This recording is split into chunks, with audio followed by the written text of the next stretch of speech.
before I jump into the first question already, would you maybe like to say a few words yourself? Yes. Thank you. Actually, I would like to thank everybody who is here tonight with me and us. My entry point is more to thank everybody who have been very supportive in this process. I would like to thank Lembrook Museum for the invitation in the first place. Thank you. And the whole departments and team, from the curatorial team, you, Stephanie, Anna, and Nina, who started the conversation with me, and Mrs. Tinkler, of course, and the production department, who've been like from Thomas to Kalle, Philip, everybody who've been so supportive, Christian, in this 3 weeks actually of production. And I would like to thank a PR department, Jana and Andre. Thank you so much for being a driving force in this time. And so furthermore, I would like to thank, of course, the sponsors, Sparta, and a very special supporter who jumped in this process, which was Stiftung Stark, my gallery, Deborah Shamoni, who is here with us tonight, and another, my gallery in Vienna, who is Christine König, Maureen Dietrich, production companies like VM3, Thermopan, Diana, Hannah Eckstein, and Cafe Museum, who is also sitting here tonight with us because they're gonna host us later.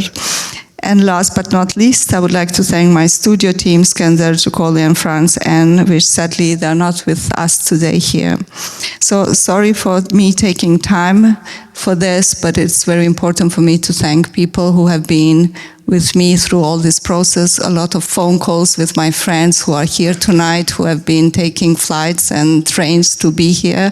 I can see some of the faces here. Thank you. So that's the starting point.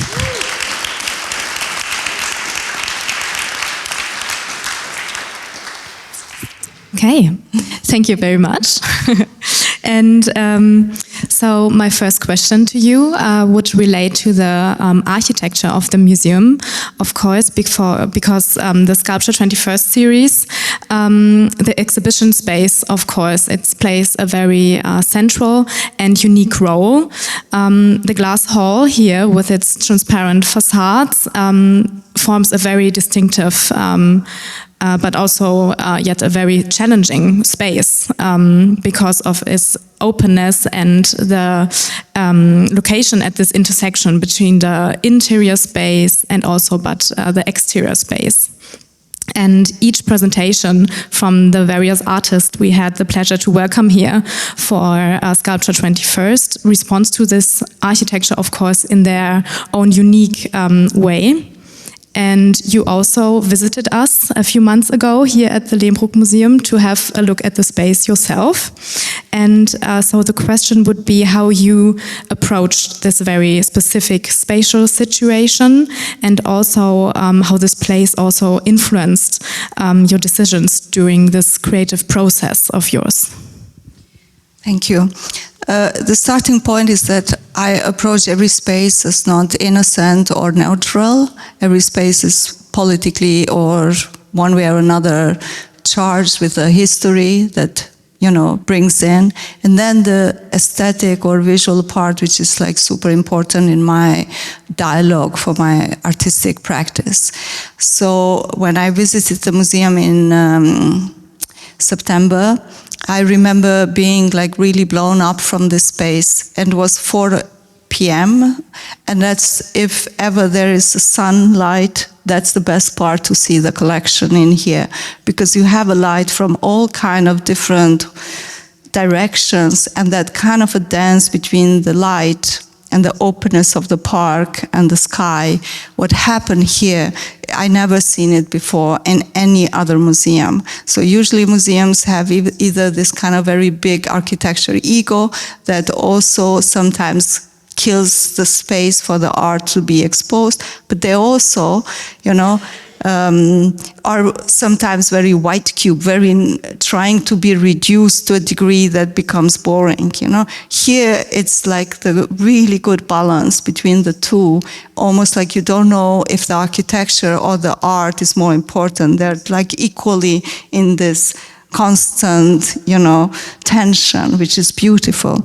And so I thought, when I have to do something in there with a glass hall, which is even more open to the public, I need to be 10 times more concerned, because I'm open to the collection, I'm open to the whole architecture design, but I'm also open to the public. So in what way my work gonna be generous, but also not reduce itself too much, not become too, like, kind of killed out of that, you know, strength that the architecture has here. And another thing about this monumental sacral kind of building, like Lembrook Museum, is that it's a modern building. And as a modern building, you have always something between the retro, the past, and the future. The architecture always plays in this liminal in-between space. And that temporality, what I'm always interested, what then the artwork as aesthetic language could produce in between past and future by ignoring what's supposed to. And what language, what comes out of it, then yes, it was the most difficult space I ever worked. Yeah, I could imagine. Thank you for this, this very interesting answer, and I see it, of course, in your work and the relation to this architecture. This like very interesting point that you mentioned as well. And we also heard recently in your practice, the materials that you use in your work play a very central role as well, because often they originate from former military camps. The windows, of course, from your new production, they come from the German military hangar of the Kosovo force, led also by NATO in Kosovo. And these discarded metal parts, these like also remnants of military structures, are, you could say, like more than just like a mere material, but also they are witnesses of political realities and of a specific history also that is also not yet finished or complete. And within your practice, you transform those very materials and open them up to have new meanings. So what does it mean for you to work with materials that carry this very specific history and this, and are these remnants of this specific use, and how do you ultimately like transform them in your, or through your art maybe? Yeah, I mean, I lived war, so basically I was 16, 17, and before the war, during the war, we had quite a strong presence, of course, of the military, Serbian military, and then later, after that post-war situation, which is still ongoing after 25, 30 years, of NATO intervention. So that military presence definitely affected my way of how I see that presence, you know. And by time, first intuitively, I start to respond to it. I think the first robots and other works, which I started in 2014, with an idea and the concept of demilitarization, started in a very intuitive way. I was not fully aware, why am I responding to this aesthetics? It was just too present to ignore, you know? And then later, by time, with my, because I studied first in Kosovo, and then Siegersbusch in Frankfurt, where my aesthetic language started to build. Conceptual part was more built before, but then aesthetic part through Stedel, and a theory entered through my PhD in practice in Vienna. So this dialogue between the three brought me to a certain point to also question and understand that what I'm doing with this work, it's also like some kind of theory and demilitarization of aesthetics. So NATO entered with 50,000 troops in beginning after the war. Now there are around 5,000 or less. Their presence was like everywhere, and it still is there for those who visited, you know. So from combats to checkpoints to military hangars and camps to vehicles, helicopters, everything. You are in airport, you kind of feel and see that presence all the time. And that aesthetic I start questioning through the theory of Jacques Rancière, who is also arguing that you can build the community, the society is built through common sense, what is visible, thinkable, and sayable, meaning like what is supposed to be articulation. And that kind of community for me was a question, what community that kind of aesthetic presence produced in Kosovo, and in what way we can question that aesthetic? What is the artist's role, which Rancière again says, you can question through a dissensus. You basically start to create certain kind of new connection of that sensory data. And that new connection can create a new fiction of reality by questioning the reality. And that can hijack, basically. And how do I do that? Mostly through creating certain kind of confrontation with what is a counteract to those aesthetics. In other words, Barthes says that an image that is a propaganda image or serves certain kind of ideology, which military serves any kind of ideology, depending what role they have at certain point. To question that, he says you don't counter-omit, you become even more mythical. So what I do with my aesthetics, I try to be even more aestheticizing a certain kind of act of presence. And what you just said, like we have now, of course, your presentation here with the two works from your series, Each Urgency Got Lost in Reverse while being in constant delay, that we get to see here today, also alongside your new production, the 8 light sculptures. Every window thinks of itself as being an opening. And they also, of course, they look quite different to each other, but maybe to link to your answer. Yet there are very central reoccurring themes that run through your artistic practice. So we have this interspatiality, the shifting of the boundaries, and also this formal versatility that it's, but also less a break in style, so more of a method to exploring certain questions as well. And maybe you could tell us more about these two works that we have here today, and maybe also how they relate to each other, connect, but also if there are like differences in them as well. Yes, the connection is the ready-made material. When I encounter first in Kosovo in a random market, people told me this is a material from leftovers of military camp, and I couldn't recognize anything military on that camp till I start to look a little bit deeper in what I'm seeing, you know. And then at that point, the theory of hauntology from Avery Gordon, that she says everything is haunted by the specter of something. So the object that is discarded often carries certain kind of urgency of trying to tell a story. And in a moment you deal as an artist with a discarded object, you have to be very much aware that the garbage object needs to stop screaming, "I'm a garbage," when it enters an artwork. That it has to transcend that kind of level, that when you look at the artwork, you're not looking anymore at a discarded object, because that object was at the first place present, eminent, but it didn't exist in a present tense. And the present tense is this moment of transcending, bringing that into another dimension, you know.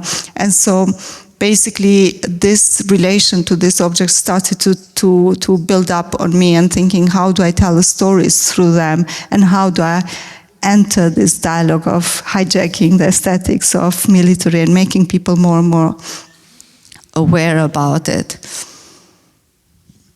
Thank you very much. And also something that you all may have noticed is your titles of your works. And while some artists rarely or also maybe never title their works, your titles, they seem to function as an immaterial, quite literary extension of your physical work as well, like also a second window of meaning, you could say. And what role do these poetic titles play in your practice, and how do they arise, like before the work even, maybe during, or also after It's like your a work? chicken and egg situation. Okay. Sometimes they come first and sometimes they come after the work brings them in, and it's very, and for example, the title of the work, which I have here, I've been with this poem of Ethel Adnan for too long, since 2019, and I've sent so many screenshots to people, like out of different mood, and then I knew that one day this sentence, every window thinks of itself as being an opening, gonna enter in my work one way or another. And it just, moment I visited this space, I was like, I'm taking a windows from military camp. This space is full of windows. It's gonna enter there because it's gonna also question this relation to how military thinks of themselves, It's always this ambiguity between how much they are there for defense or for attack. It's always a question, And titles open up entry point. They never describe an artwork in my case. They never explain an artwork in my case. They make it even maybe more complex, but they open layers or unfold more meanings so that more people could somehow have an entry point. They never create a conclusion, and they never they do give a clue, but they don't make a solution. So this is very important to understand. So the title helps a lot, but can also not give you a statement in a way. And the title of like the robots, its urgency got lost in reverse while being in constant delay. If you try to understand that, there are around 5 to 6 words: perform, time, motion. It automatically tells you that these robots standing there lazy, there is something about time. There is something about their motionless, and going in reverse by saying, being in constant delay, they're like, okay, NATO, how delayed they are so often, So it's like their status quo start to be questioned automatically. So you see how the title can help you kind of have entries to the clues, what the work is doing or questioning. And then comes the point where you realize that the linearity of the Western idea of such an institution is questioned, because it says something is happening in reverse. You don't always produce things forward. By looking back, you can also produce something. And I got that, like when I was looking at your titles, you have to actually, start to think about it. And that was something that was so intriguing, of course, because, you are like, you have your physical work, then you're also like very conceptual, your work through theory as well. So that's something also for you to bear in mind, of course. And then you have this, very poetic extension. And I have like, you get all these clues to, find like all these themes that you want to mention and show us through your artwork. So that's, thank you for this, this answer. Yeah, it's working. And also in your works, there are very strong contrasts also that are kind of existing alongside each other. These supposed opposites, there are of course like your sun-bleached windows in their polished stainless frames, and you have these moments of also closeness, but also distance, this feeling of familiarity and strangeness and of standstill and departure, of course, with with the robots and their wings in the background. And you said also, like, of course, the time of past, future, also present. And in our earlier conversations, you described this tension, so this positioning in between these polarities as very central to your artistic practice. So maybe you could tell us why this positioning in the space in between is so essential to you, and what significance this attitude in your artworks has in relation to the also maybe discussed like shifting of boundaries as well. The in-betweeners sounds already quite a cliche in the art world when we say this word anymore. You know, it's like, let's move on, we know this. But of course, it's still, the question is not only to illustrate the in-betweeners, it's to produce the in-betweeners. So other things that work in this identity politics question is also opacity. It's the same thing. So many people in the art world bring that up. And hybridity, ambiguity, these are all very popular terms in the last 10 years, let's say, when identity politics start to be questioned. It's more like now we are at the point when we should really think how to produce it, not to illustrate it, because illustration is easy. And that kind of in-between is to produce between the materials, between the language, what is figuration, what is abstraction, what is representation, and what way they produce this kind of strange new meaning or new aesthetics that might provoke new kind of thoughts. So that's basically one way how I look at it, and a second is also to in-betweeners is to never arrive into absolute identity, you know, claiming a style, claiming an aesthetic language, claiming certain kind of research or topics, more like avoiding all that in order to not become absolute, because if we become absolute, that's the ending point of everything we are arguing in the art world in new era. Yes, kind of like this becomingness that you, much more productive, of course, in what we are interested. Mm-hmm. It's my very last question in a few seconds, but so this far, thank you very much for your insights already. And before we head into the exhibition later, I have like one final thought that I found very interesting while looking at your work and while we had our own conversations. And we have, of course, talked about the military aesthetics. And in doing so, I also realized, of course, that I have a completely different approach to these aesthetics than you. Because, of course, we heard you grew up with those military influenced images very present and those aesthetics. So you are automatically more aware, of course, in recognizing them and being familiar with them. And I didn't have this confrontation of military images in my upbringing, as far as I can recall, of course. So recognizing certain aesthetic symbols of military origin, of course, it's very important in order to know what you are actually dealing with. So maybe how and in what way can your art then be the vehicle maybe to create this access and the awareness for militarized aesthetics? As I said, when I started looking at 11 years ago, a decade now and more, it was intuitive. It was just me responding to what I was exposed.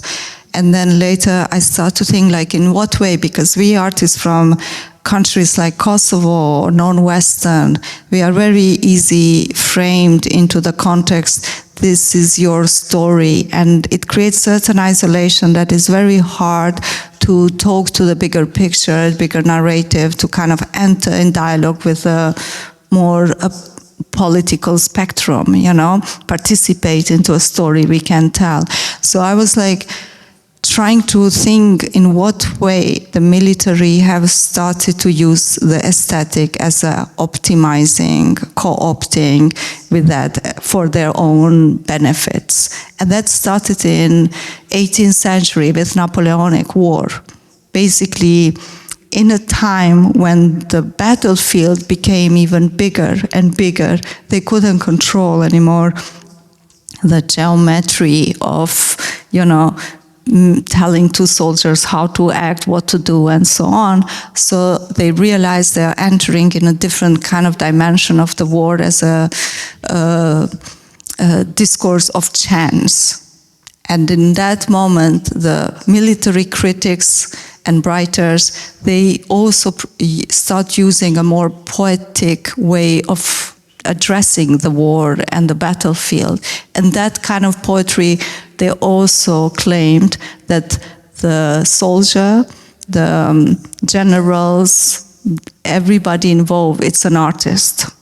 Because it takes certain kind of intuition and emotional training in order to respond to that kind of a moment of fog of war and that kind of chance.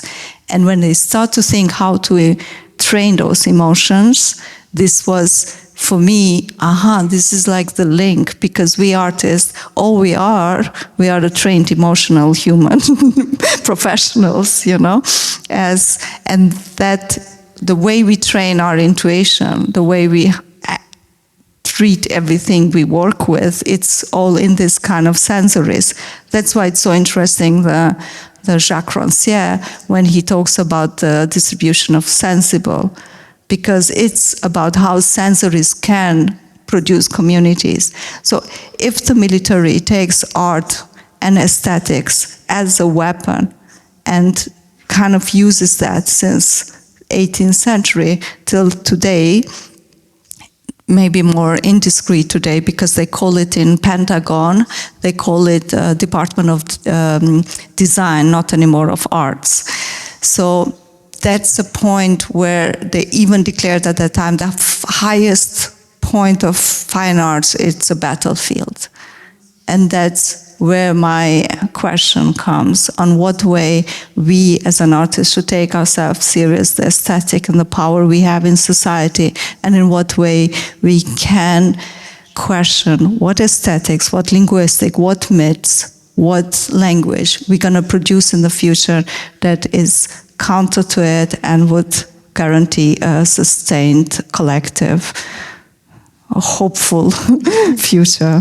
Thank you. Yeah, thank you very much for this this interesting insight. And I think it's important when we look at the images, at the aesthetic that you create, to maybe envision, like something that's new to us, like having a perspective that it's, of course, like you said, a hopeful one as well. And dear Flaka, thank you very much for this very interesting conversation and your insights, and of course your presentation here that you created for Sculpture 21st, again from my side. This would mark the end of our talk, so I would switch back to German. Vielen Dank, Flaka, nochmal, und vielen Dank Ihnen allen für die Aufmerksamkeit. Ich wünsche Ihnen jetzt auf jeden Fall noch viel Spaß bei der Ausstellungseröffnung, bei der Erkundung, und ich hoffe, Sie genießen noch den Abend, und wünsche Ihnen auf jeden Fall nochmal sehr spannende Einblicke bei der Begegnung dann eben mit den Werken von Flaka Haliti hier bei uns. Vielen Dank.